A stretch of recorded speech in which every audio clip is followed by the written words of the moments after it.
We are in. Hi, everyone. Welcome, welcome. Yes, this is. Oh, hi. Yes, everyone's saying hello. Yes, it's happening in real time. We are Laughter on Call, obviously, and we're going to have this wonderful conversation about well-being in the workplace. And I have these wonderful guests here. And interestingly, what launched this idea in my mind actually was an article I read in the New York Times about a study that just came out. I believe it was conducted in London, and it revealing that workplace initiatives have failed, apparently. And actually, the lovely Larissa Bartlett is quoted in this article. So we're going to have a really good conversation with people who are actually boots on the ground, dealing with employees. And because it made me very curious, like that's fine that they did that study, but let's really talk about the real deal. So I would love to introduce our panelists, and we'll start with Raelynn Douglas. Raelynn started her career in Saskatchewan Ministry of Finance after completing a global MBA in health and sciences. Raelynn formed her consulting company, Ray Soleil, with the sole purpose of building resilient people and leaders who can find greater balance in life and create a great culture for their teams. She is also currently the executive director of the drug plan with the Saskatchewan Ministry of Health. So thank you for being with us, Raelynn. And then we have David Schneiderman. David is the founder and co-owner of Seismic Productions, a Los Angeles-based entertainment marketing company that for over 34 years has worked with every major studio, independent and streamer, crafting innovative and award-winning campaigns for movies such as Brokeback Mountain, Precious, La La Land, Green Book, Wonka, 2024's Mean Girls, and, drumroll please, Barbie. Yes. David has been a Jewish Big Brother, an associate member of GLAAD's founding board, and one of the original volunteers for Hollywood Supports, making videos to combat discrimination based on sexual orientation and HIV status. Welcome, David. And last, but in no way least, we have Larissa Bartlett. And Larissa's research spans the effects of organizational policies and practices on workplace culture and mental health, the influence of behavioral and lifestyle factors on brain health, and the role of personal resources such as mindfulness and psychological capital on health and well-being, relationships, and performance. She led the establishment of the Island Project, one of the world's largest public health studies aiming to prevent dementia at population level in Tasmania. And there's more. So thank you all for being here. And if you want to read more about these folks, please check them out on LinkedIn. They have much more extensive resumes even than that. Okay, so here we are. And here's how I wanted to just set the stage here, because according to Forbes, by 2025, 32.6 million Americans will work remote, which is 22% of the workplace. And I really think that's an important piece of a conversation about well-being, this latter-day hybrid situation where connectedness and corporate culture has changed so dramatically and will continue to change. And so how do we maintain connectedness? Because, and this is the last quote that I'll start with, according to a 2024 Human Capital Trends, human connections drive everything of value to an organization, including revenue, innovation, and intellectual property, efficiency, brand relevance, productivity, retention, adaptability, and risk. And according to the American Psychological Association, cultivating connection and community in the workplace makes for happier, healthy, and more productive employees. So there we go. That's the landscape that we're in right now. So what I'd love to ask each of you, here's an interesting thought, right? What does well-being mean to each of you? And then how have you seen it play out in the work that you do? I think that's a great way to start. So David, do you want to kick us off? Oh my God, I was like waiting for everybody else to start, and then I would be. Let's see, what does well-being mean? I think it means that, well-being means, I think, people really being happy about coming into work and whether you're coming in or you're working remotely. We at our company have we're mostly in, but we do have some remote people. And if people don't feel like coming in, they can, this is the new dawn, this is a new day and age now where people can say like, oh, my dog isn't feeling well. Can I stay home and work from home? And I'm like, in the old days, I've had my company for 35 years. So in the old days, I'd be like, are you kidding me? What are you talking about? But we basically have everybody flexible. So they have systems at home that they can work on and systems they can work on here at the office, which is an added expense, I have to say. It's quite expensive to do that, especially with our technology and what we use for making movie trailers. That's what we do here.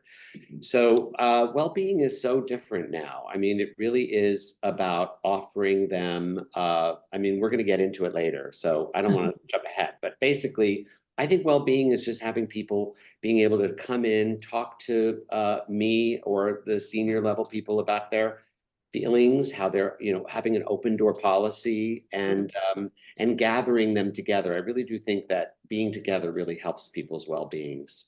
Yeah, absolutely. And it's interesting because connectedness and being together is so much laughter on calls, like mission, like that's what we come in. We just want people to be together and communicating and yes, laughing, but definitely having human connection, which is so integral right now.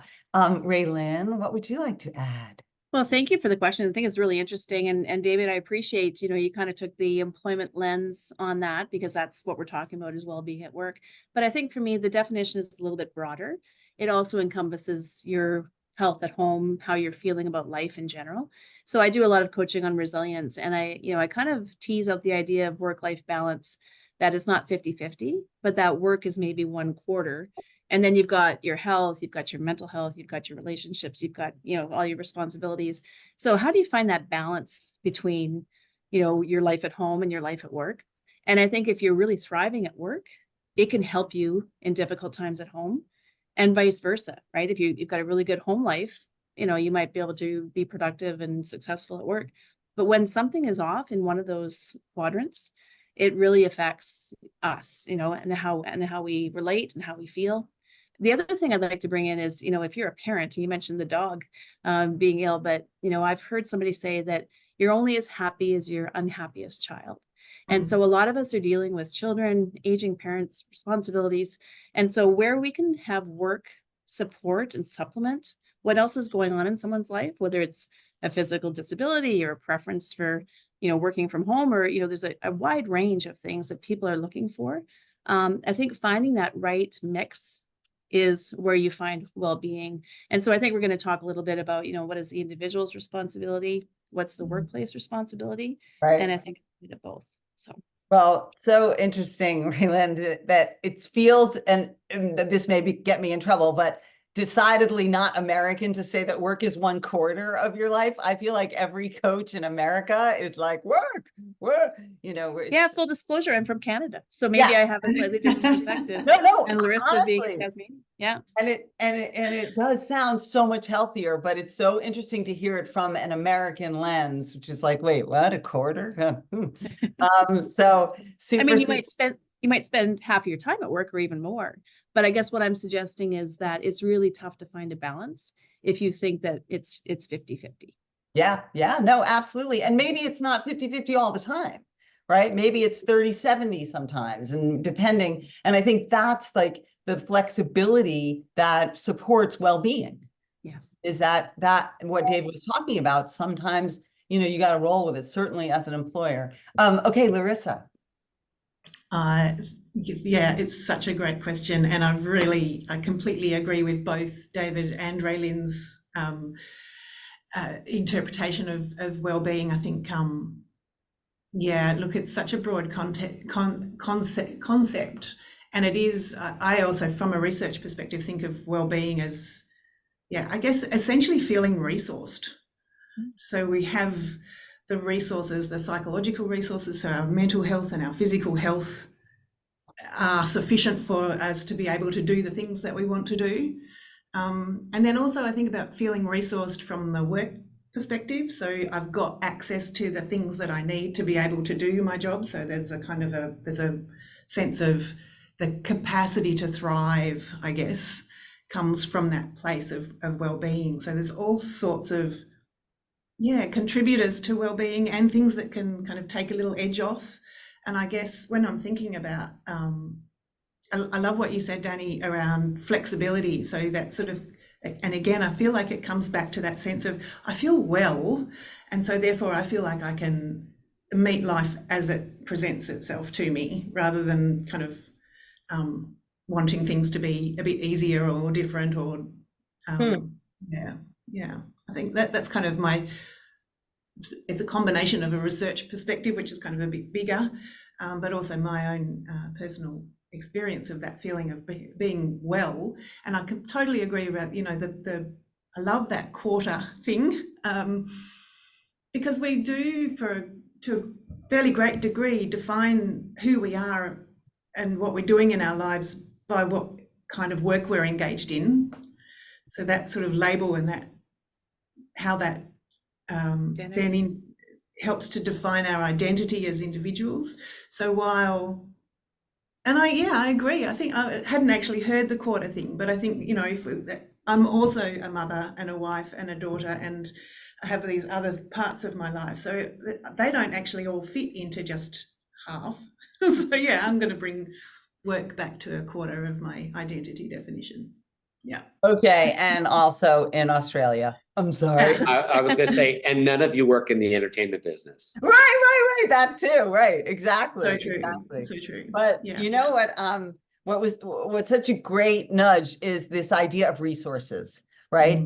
And then where does the responsibility, where do those resources come from? And that's the big conversation in that article, right? Like they try to create resources of apps and this and that, but essentially kind of was a bust because it depends on people actually using them, right? And so I think it would be interesting to hear from you all, what are the boundaries of resourcing? I don't know if that's the right use of the word, but where does the company responsibility start, and where is it incumbent on the individual to care for their own well-being? So maybe we'll have Larissa, why don't you kick that off, because you brought up resources first. Yeah, look, I think there's certainly, there's nobody responsible for our lives other than ourselves, essentially, when it comes down to it. So we are kind of, I guess, if we're feeling under-resourced or feeling a bit like we need more help to be able to thrive, then I think that there's clearly some benefit in working with or cultivating some skills, or trying to, seeking access to the resources that we need, whatever they are, whether it's support from work colleagues, or whether it's a training or a skill development program, or whether it's mental health support, all sorts of different things. So there is a responsibility for us as humans to be across what it is we need. And I think, our workplaces also have a responsibility for creating the environment in which we can best thrive. So I think when we're thinking about kind of a workplace structure in terms of well-being and the kinds of supports that are provided within workplaces, you've got kind of the safety net things. So we need clearly to have access to the sorts of things that can help us when we're ill or when we're struggling. So those sort of employee assistance programs or whatever, some counselling support, some way that workplaces have established to provide support when there's a problem that's arisen. So that's clearly there. And I think that that's probably the most commonly implemented workplace support for wellbeing and mental health.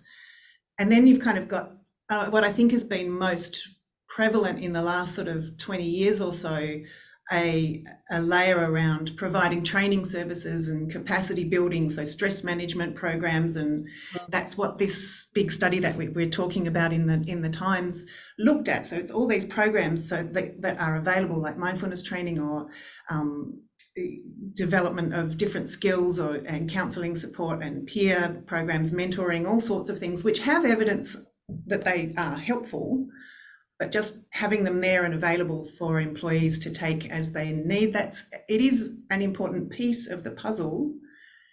And there's another layer which is around how they're offered and what's available in like the workplace kind of systems and processes and practices. And so if I'm an employee and I'm keen to do a stress management program, is it up to me to go and find that and work out what's my, there's an interaction between what organisations can provide to match the needs and to meet what employees need.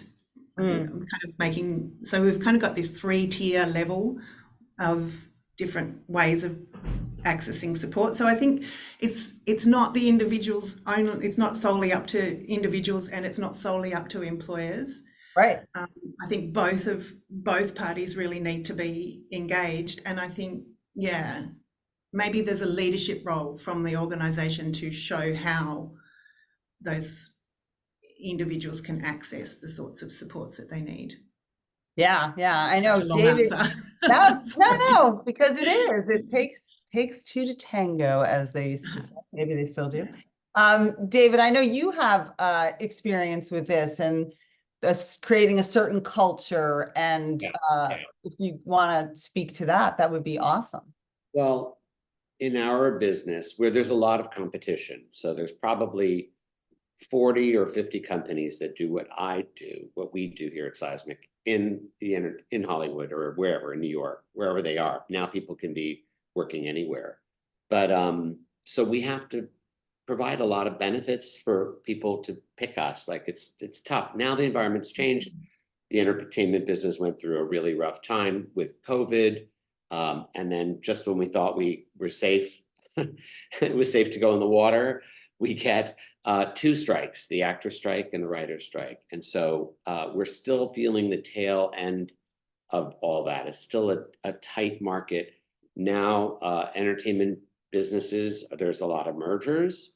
And so the marketplace is getting tighter for the people we serve, or our clients, who are the people that work at streamers or people that work at the studios or the independent film distributors. But here's the thing, in a normal market, it's pretty hard to find good employees, right? So right now, there's a lot of people flooding the market. So we don't have to do this, but we do anyway, because we're used to doing this. For years and years and years, we provide benefits, full benefits for our employees, mental health, eyeglasses, therapists, psychiatrists, psychologists.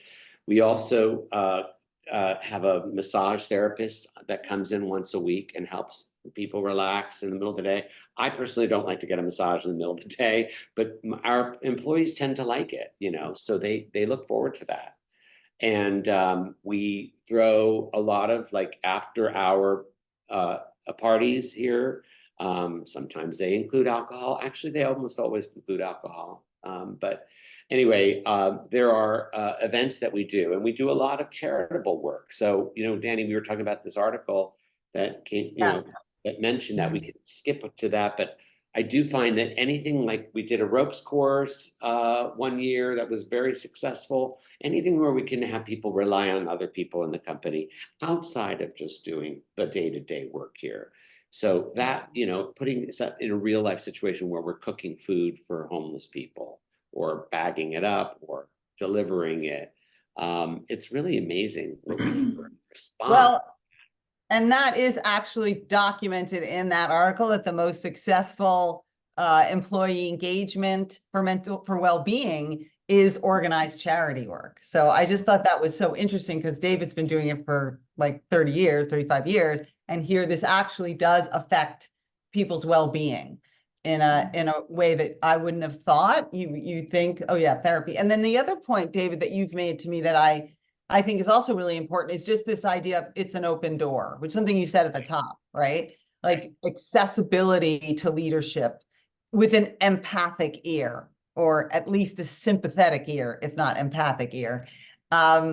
And so I think that contributes greatly to people feeling, that psychologically safe, like there's a place for me here where I'm going to feel seen and heard.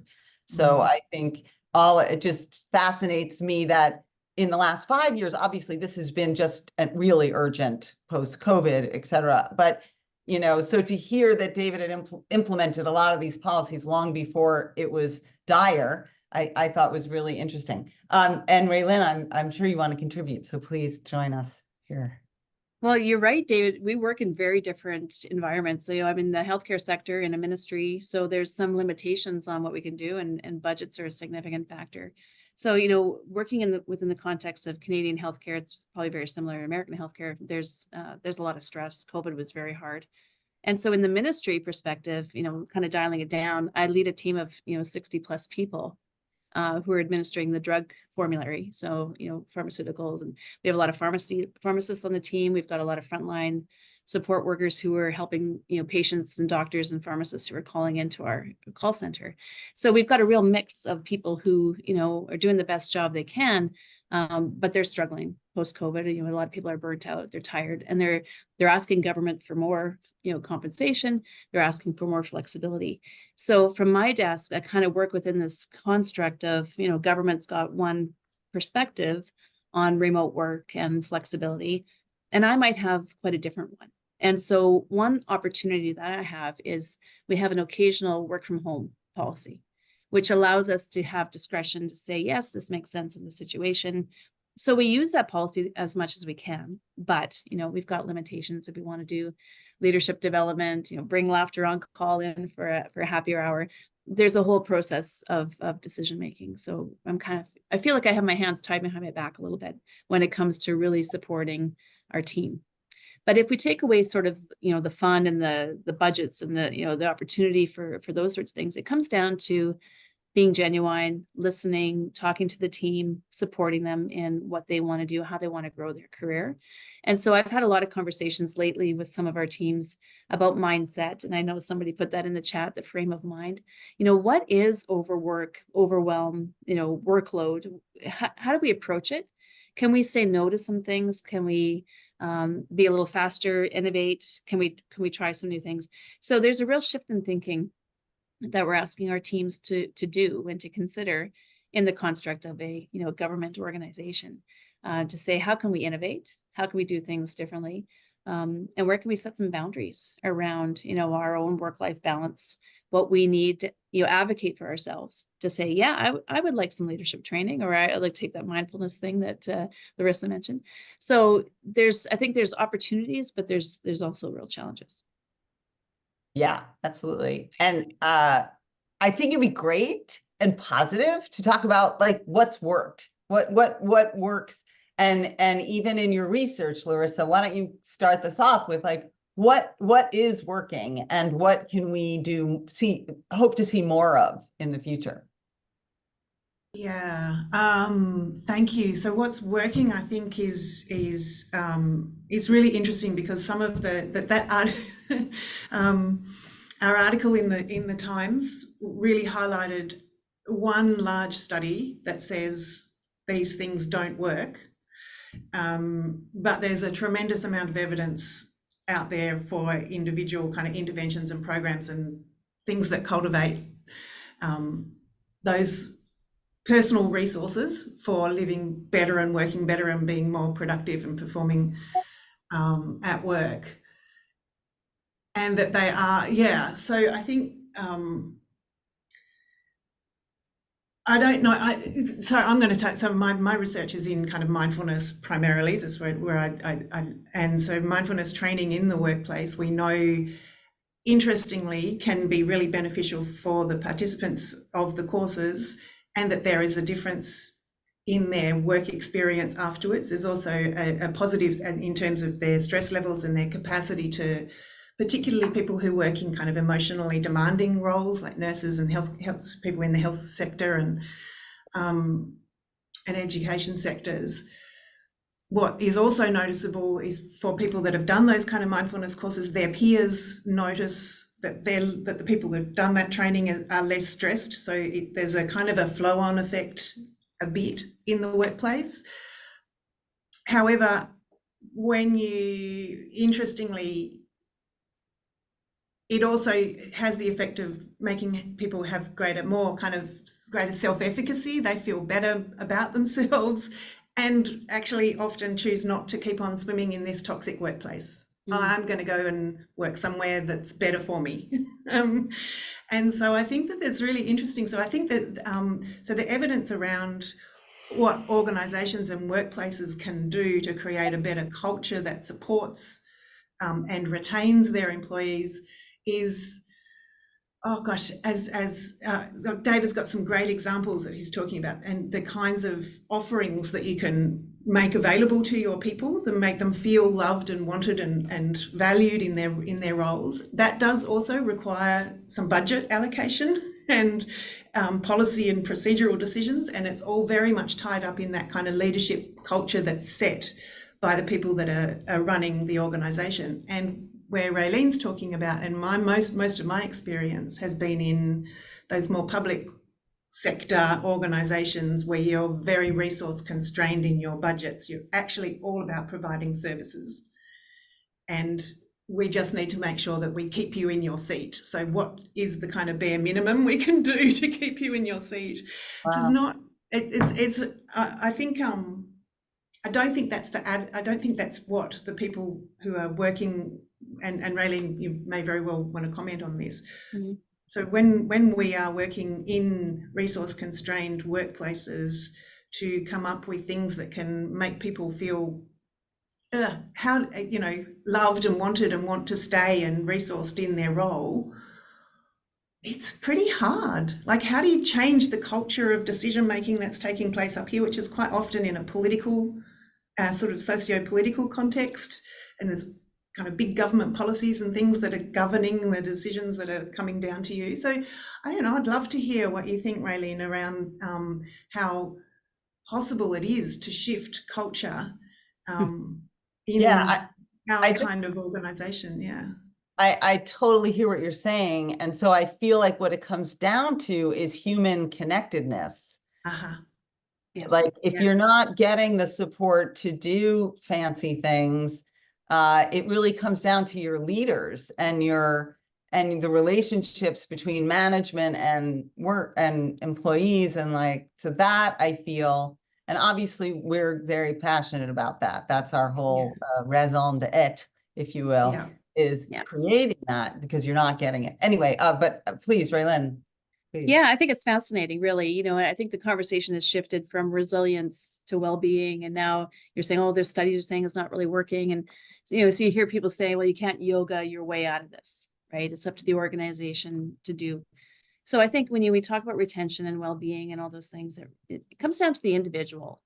What matters to me is going to be different than what matters to you or to David. So you really have to ask people what matters to you, what would be the best support for you. And so I think, Gallup's done a lot of work on this, that the best thing we can do is have good managers who are empathetic, who are listening, who are, trying to go to bat for the team. And so that takes training to help leaders become those sorts of people who feel that way. And it's interesting, I was just having a conversation with my boss this morning about, a team that's really struggling, and how do we, get them more resources if we can. And the question always comes down to, well, what can you say no to? And so I think our job is to help individuals have that empowerment or that agency to say, what can I say no to? Often they don't feel like they've got that permission. And so, it's those comments that we throw out there, oh, just stop doing so much, right? Well, how do I help people advocate for themselves and say, actually, this is what I need? Brene Brown talks about coming home from work and saying to her husband, I'm at a 5 or I'm at a 7. And he's like, okay, well, I'm at an 8. So let me make dinner tonight. Kind of applying that concept to your teams to say, who's dealing with a teacher strike?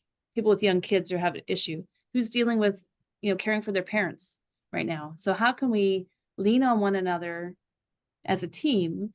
And how can our boss support us to recognize and to witness what's going on? Because if we are more compassionate and have some fun and bring some levity and joy to the workplace, I think people will say, actually, work is a good place for me right now. It's helping me get through a tough time. And that's a real shift on, this open door. If we don't keep them super happy they're going to leave. Maybe they recognize what we're doing as being, really rewarding, giving them a sense of purpose and allowing them to have some flexibility. So they recognize the good in those places too. Yeah, I have so many thoughts. I'm still thinking about the idea that if you give people mindfulness and self-care, that basically they're like, yeah, I'm out. I have I have self-actualized and I don't want to be in a cutthroat situation anymore. So that's Or they feel more equipped and able to engage more fully with it. And I think, yeah, it's so interesting. But as individual people, they feel more resourced. yeah, And yeah, so yeah. what we want to do, is employ whole people, right? We want to, I'm sure, David, in the work that you're doing, when are we most creative? When we are fully, out feeling good about ourselves. And so your people really need to be in that place, don't they? Yeah, I was going to ask David if anyone has ever come to you and said, thank you so much. Working here gives me such a feeling of wholeness, or, I'm wondering if anybody has ever and they have actually. It's funny. It's just anecdote, story that happened over the holidays. I ran into at a party one of my ex-employees who I worked for me maybe a decade ago, and she's gone on to become a client. She works at a major corporation.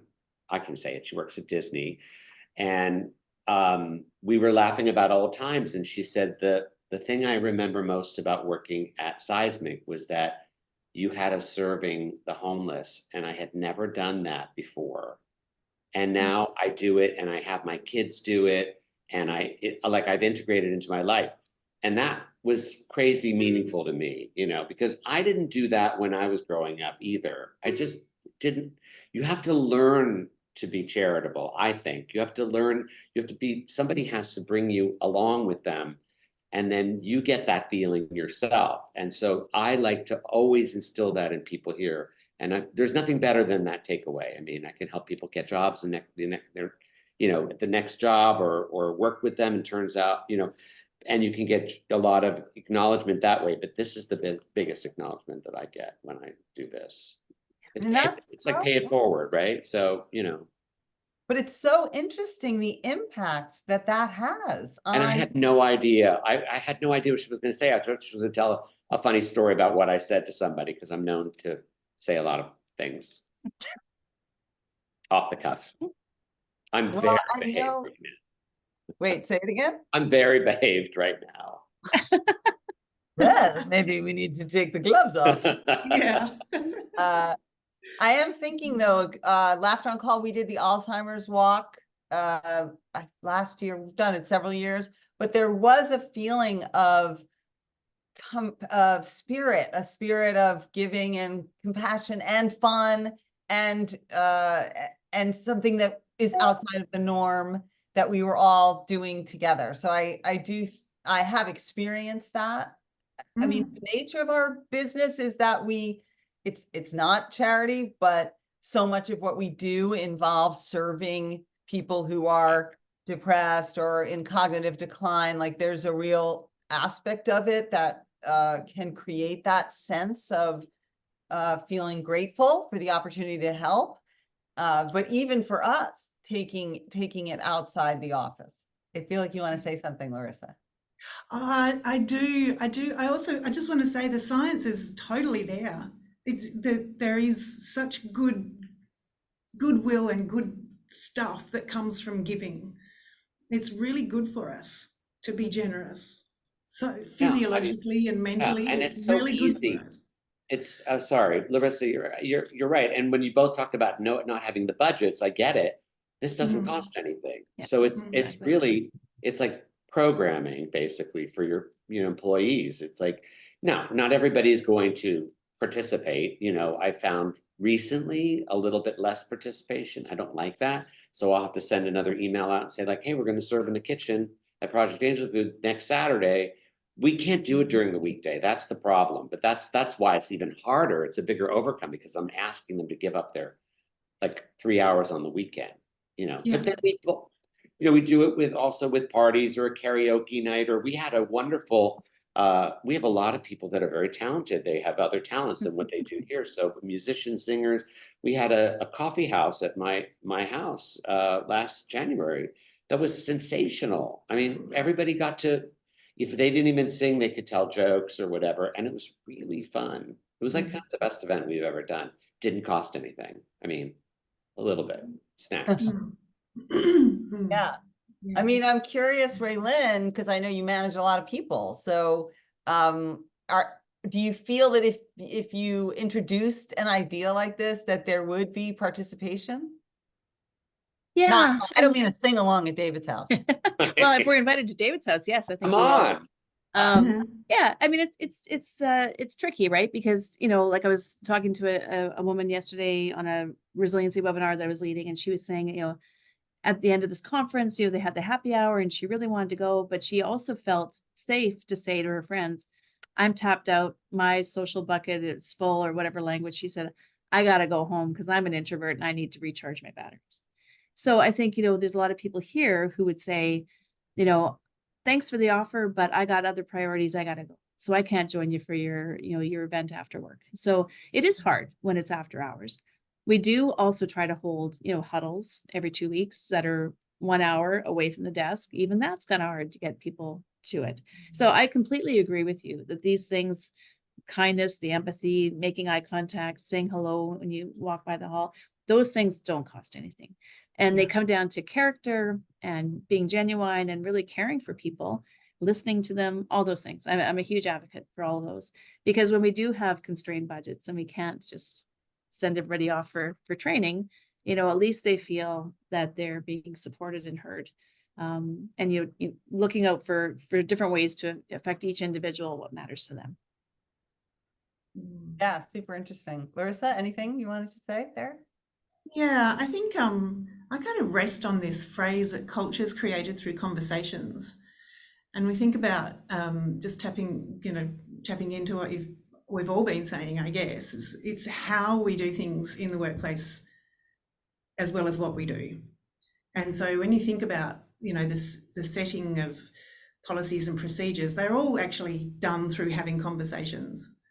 And then you think about how management interacts with middle management and with staff, and it's all through that, how we have those conversations. So the skills of listening and understanding what's presenting right now and what's needed right now, and how can I adapt these structures and establish processes to meet your needs, that flexibility and that real listening it does probably require training for the people, for the way we enact life at work. And some skills required for that, but there's also it then would permeate, so that the experience on a daily basis at work gives everyone that sense of permission and access, and will support people to be able to seek out the skills development or whatever it is they need to be able to get. But without the culture that's supporting that kind of permission and acceptance and the whole people then it's pretty, I don't know where you start. So I would start at culture, and I think the evidence out there at the moment is saying, you really have to look at the organizational factors. Yeah, it's so interesting because this is exactly where we are right now. We're doing a lot of that, because the principles, it turns out, of improv, which I came to later in life, they're all about making someone look good, active listening, yes, and all of this becomes ultimately management training, because you're teaching people to stay curious and to be open and to be positive, all very human communication skills that sometimes when you're just on the, whatever, the mission to get your law degree or whatever you're doing, whatever your field, you can some of those can be dropped along the way, and then that's when I think you run into trouble. So this is very much, our latest passion is creating culture, leveraging laughter, as we call it, I think. So I have kind of fun question. First, I want to open it up. If anybody here has questions, please feel free to put them in the chat and we'll try to get to them. And also, I just had this idea, like, if money was no object, like, let's say you were just in a world where well-being was it, and that, you had all the resources you need, I'm super curious where you would go with that. And I don't know who wants to answer first. Well, No. I have all the money in the world, so I can't go, so. No. I do want to say, you don't have to have a lot of money to do Zoom check-ins, right, with people. Or we play this game every week called Music League, where everybody, it's just an app, it's free, and it's about picking a song, and then there's a contest at the end of the week. And one of the questions would be for all the employers, so like, what would David have on his ringtone? That's like one, and then you throw songs in, and the one that has the most votes or whatever wins. And, of Love course, they picked Don't Rain on My Parade, which I thought was such a funny pick for me, considering something from Barbara Streisand. But anyway, that's it's called Music League.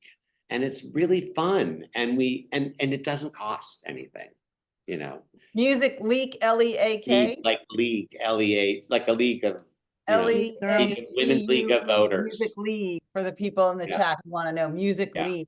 Now, of course, somebody League. will say, "Oh, maybe it does cost money." I don't know that, so I double checked that it might be nominal. I mean, it's nominal.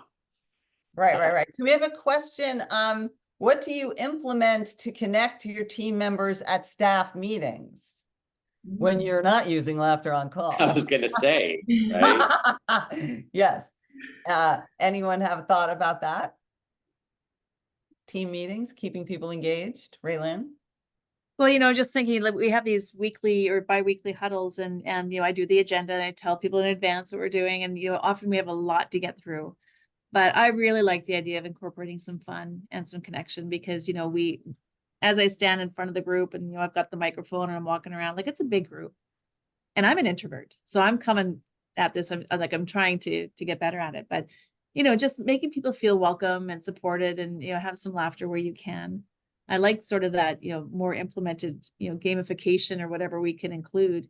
Dani, when you came and did that laughter on call happy hour with us, as I mentioned, there are a lot of people on the call with the cameras off, and they're like, "Oh, I'm not sure about this, what's going on."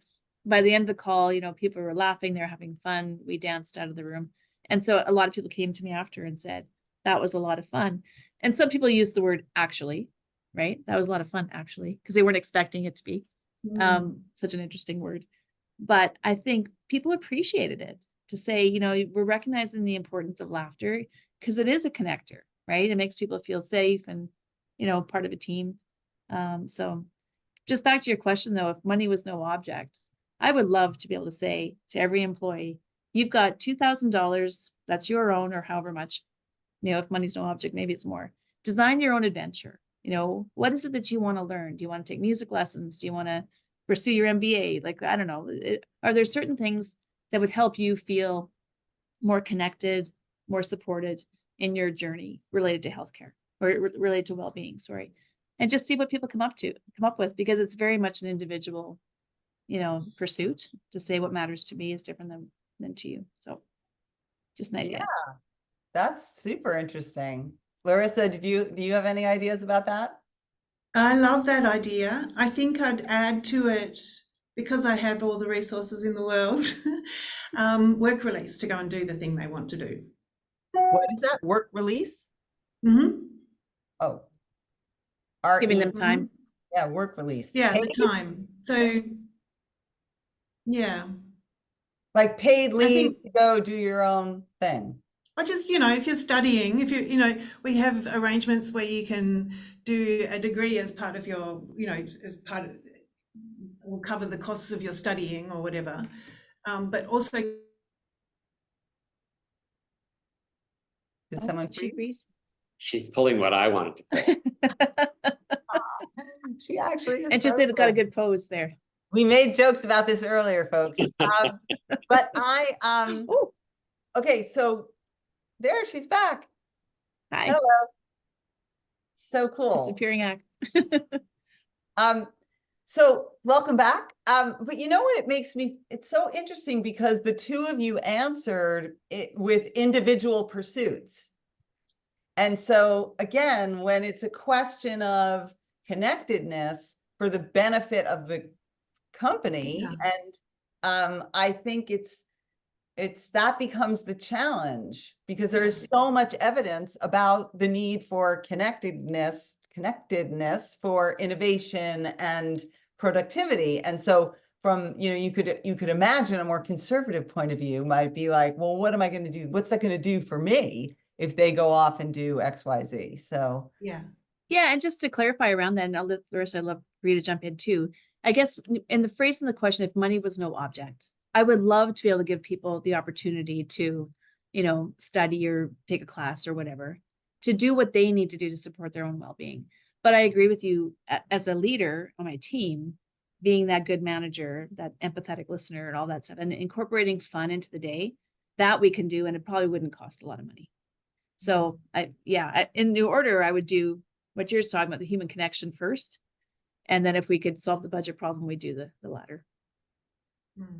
Larissa, you got swept away. Oh wait, David, and then Update on Music League. It's free, but if you don't want the ads, you have to pay. So it's free. Okay. Yay! Free. And Larissa, you got rudely interrupted by the internet. What? Yeah, sorry. Yeah, so I'm thinking, really, it's about having the resources to be able to make it. So if I've got what's available to me and I'm listening to what my team needs in order to be able to dream up the best way they can do the work that we're doing together, then I make those resources available to them.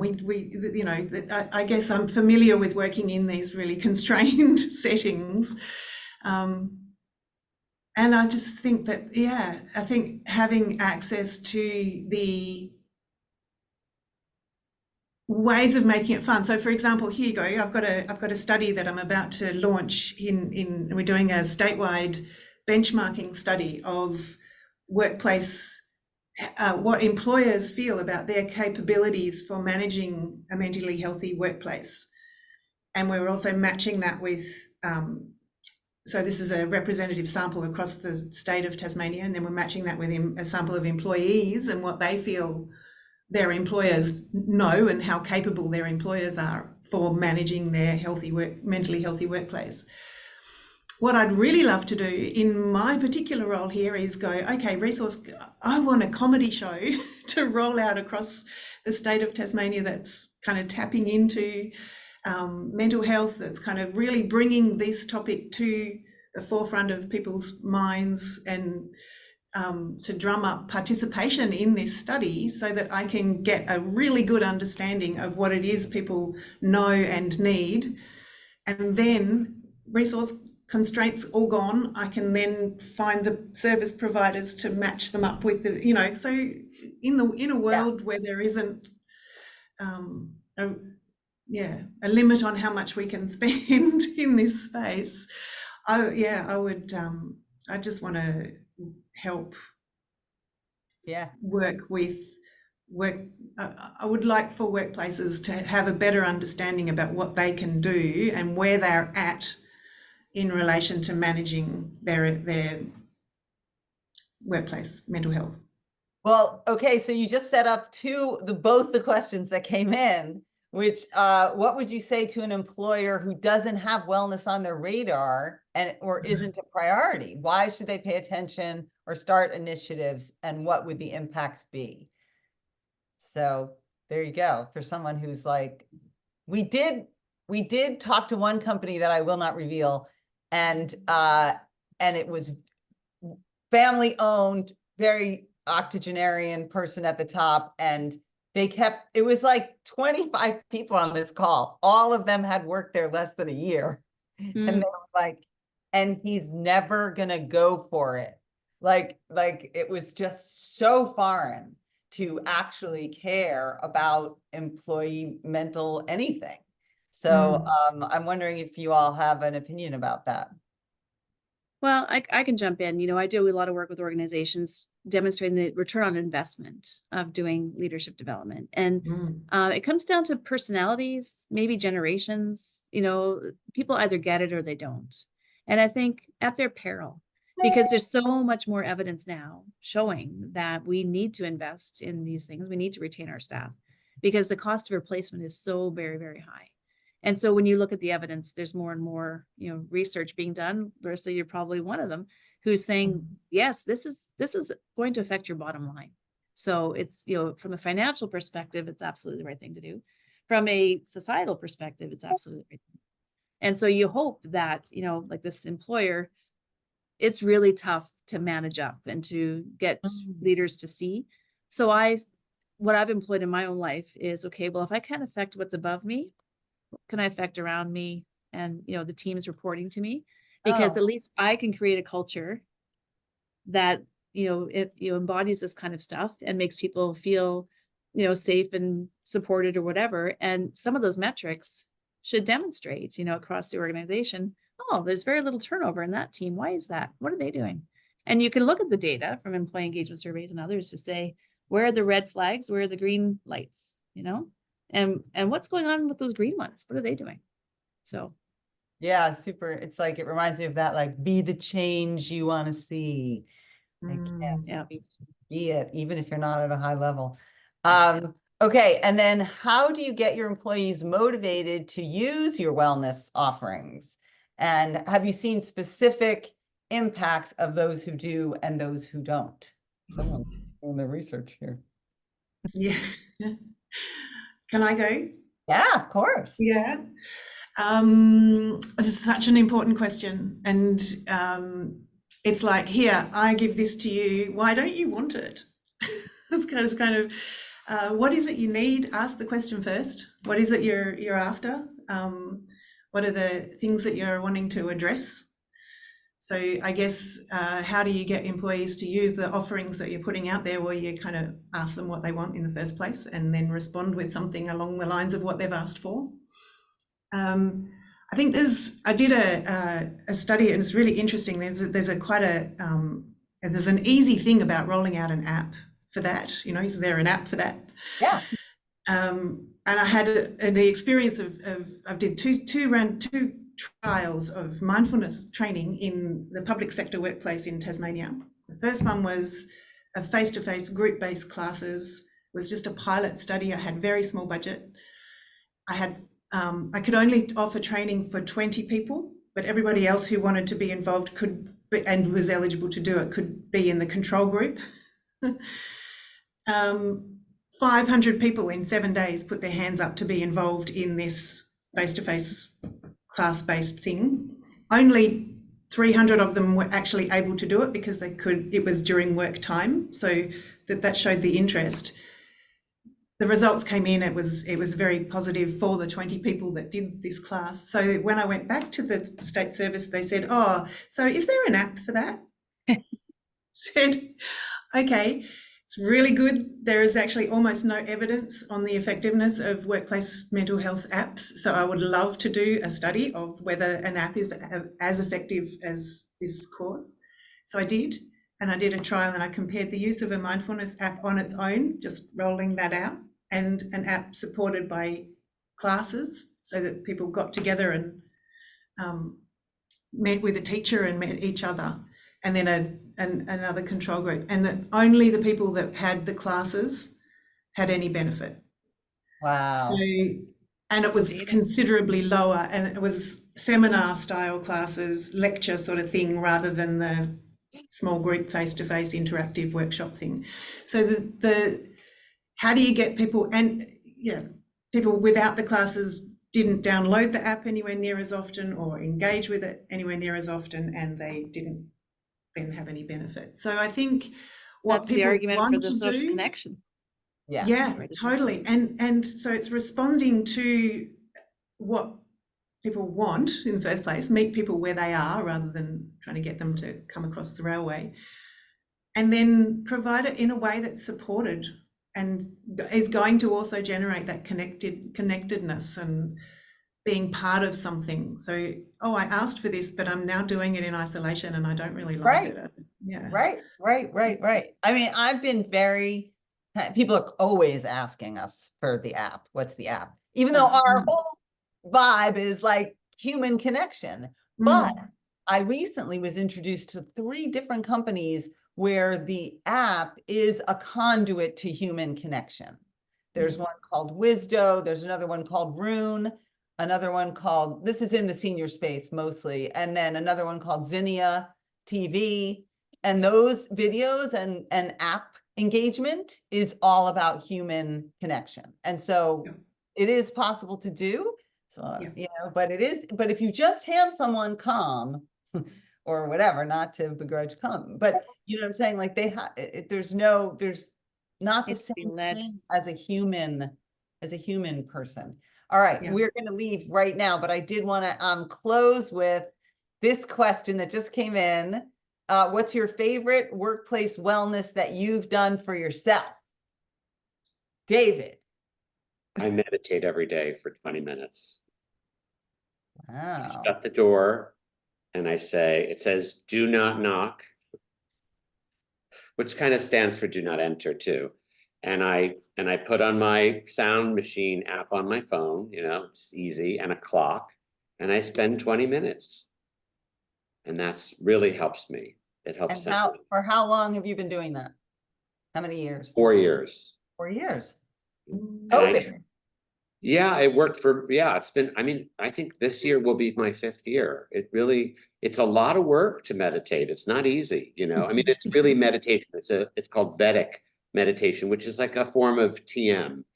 I always say the Beatles did it when they went on to India. That was the form of meditation that they all started. But I have to say, it's really, really helpful for me because I'm super high strung and driven and all that. And it really has helped me quite a bit. Excellent. All right, Raelynn, what about you? I take a walk home for lunch. I'm lucky enough to walk to work. So getting outside, fresh air really makes me wide awake and alert for the afternoon. When I don't get away and have that fresh air, I'm sluggish in the afternoon. So that's a practice I've been all throughout the winter and summer. So wow, that's no small thing in the winter then. That's impressive. All right, Larissa. I also have a meditation practice. I do it at home in the morning as soon as I wake up every day. It's just it's a habit that has been around for 15 years or so. And I notice, there are phases when it eases off and life gets in the way a little bit, and I go, oh, okay, now it starts calling me back because I find it so incredibly helpful to keep my solidity with all the world doing its things around me. Yeah. I love it. Well, okay, I guess the takeaway is human connection and meditation, apparently. So I just want to thank our wonderful guests today, Raelynn Douglas, David Schneiderman, Larissa Bartlett. Thank you so much for your time and your wisdom, and look forward to staying connected to you. And thank you to everyone who showed up. We really appreciate it. Have a wonderful. And thank you, Dani. Thank you, Dani. Thanks, guys. Lovely to meet you guys. Thank you, guys. Okay.